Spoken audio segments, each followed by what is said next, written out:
Hello students, welcome to our YouTube channel. आज हम class 12 के इकोनॉमिक्स का एक बहुत ही इम्पोर्टेंट टॉपिक लेकर आए हैं जिसका नाम है कोफिशिएंट ऑफ रैंक कोरिलेशन। इसको एक क्वेश्चन है, इसको हम सॉल्व करेंगे। तो चलिए स्टार्ट करते हैं। ये वो क्वेश्चन है। सॉल्यूशन का फॉर्मेट कुछ इस प्रकार होगा कि मार्क्स इन इंग्लिश उसको आप उसको वर्टिकल फॉर्मेट में लिख लें। उसके बगल में आप लिखेंगे R1। R मतलब रैंक नंबर 1 इसका है। फिर दूसरा वाला जो कॉलम होगा वो है मार्क्स इन इकोनॉमिक्स। उसके बगल में दूसरा कॉलम आपको एक और लिखना होगा R2। R2 मतलब रैंक 2। मैं यहाँ पर लिख देता हूँ R1 is equal to rank 1 और R2 हो गया रैंक नंबर 2। बगल में एक आपको और चीज़ मिलेगा, एक और कॉलम आपको बनाना है D का, और फिर D स्क्वायर का एक और कॉलम बनाना है। D रिप्रेजेंट करता है डिफरेंस को, ठीक है। चलिए R1 कैसे लिखना है वो समझते हैं। मार्क्स इन इंग्लिश में जो आपको नंबर्स दिख रहे हैं इसमें सबसे बड़ा कौन सा है? सबसे बड़ा है 10। तो आपको 10 को नंबर 1 करना है।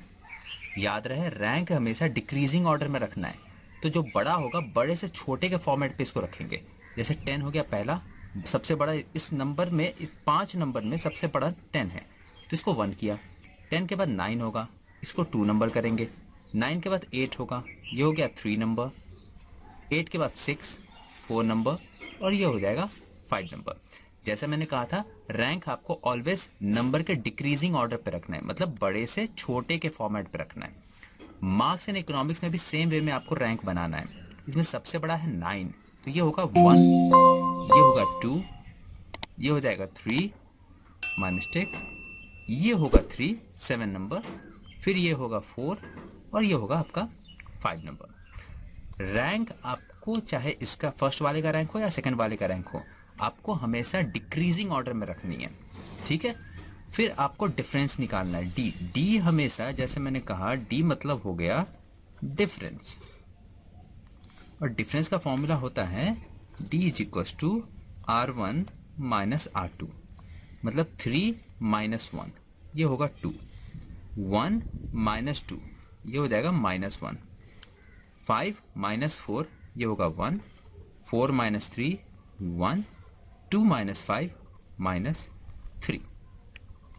फिर आपको इस d का स्क्वायर करना है, मतलब 2 का स्क्वायर हो जाएगा 4। ध्यान से समझिए, स्क्वायरिंग करनी है। इसका एक एग्जांपल मैं दिखाता हूँ। जैसे यहाँ पे देखिए -1 का स्क्वायर करने बोल रहा है, तो -1 का स्क्वायर कुछ इस तरह से आप करोगे कि -1 2 बार हो जाएगा। जब -1 2 बार होगा तो माइनस माइनस सबसे पहले प्लस हो जाएगा, क्योंकि साइन चेंज हो जाएगा, 1 1 जा 1, तो इसको मैं लिखूंगा 1।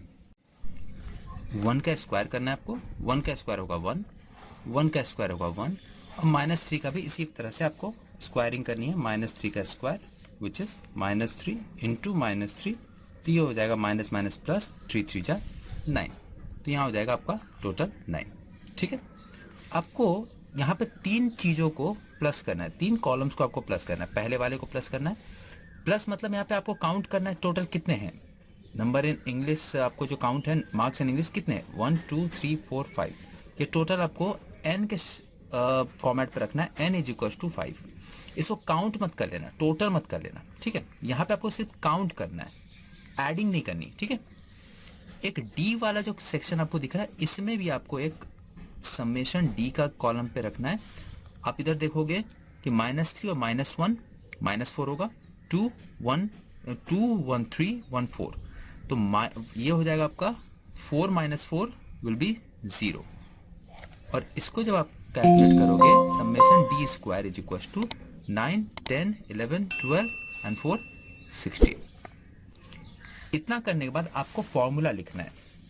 इसके फॉर्मूले पे आपको लिखना है, रैंक का फॉर्मूला होता है R is equal to 1 minus 6 summation D square upon n square -1। ये आपको अच्छे से फॉर्मूला लर्न कर लेनी है, अदरवाइज ये आपसे सम नहीं बनेगा।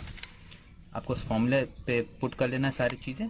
1 minus 6 into summation D square का वैल्यू जो आया था दैट इज 16, आप यहाँ लिखोगे 16 अपॉन n का वैल्यू 5 था और n स्क्वायर का वैल्यू हो गया 5 का स्क्वायर मतलब 25 माइनस 1।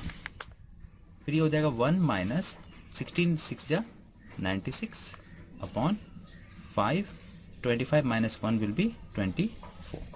इसको जब आप फर्दर सॉल्व करोगे तो ये हो जाएगा 96 अपॉन 5 इंटू 24 विल बी 120।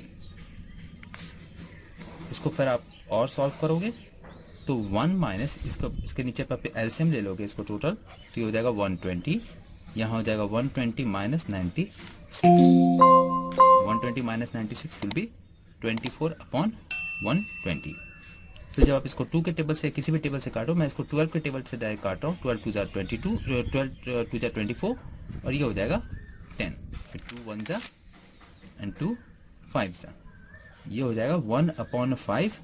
आपको कभी भी इसको फ्रैक्शन के फॉर्मेट पे नहीं छोड़ना है, इसको आपको डेसिमल के फॉर्मेट पे रखना है, तो इसका आंसर आ जाएगा 0.2। आई होप आपको आंसर समझ में आया होगा। फॉर्मूला आपको अच्छे से लर्न कर लेनी है और फॉर्मूले पे बेस करके आपको सम को सॉल्व करना है। आई होप आपको वीडियो समझ में आया हो।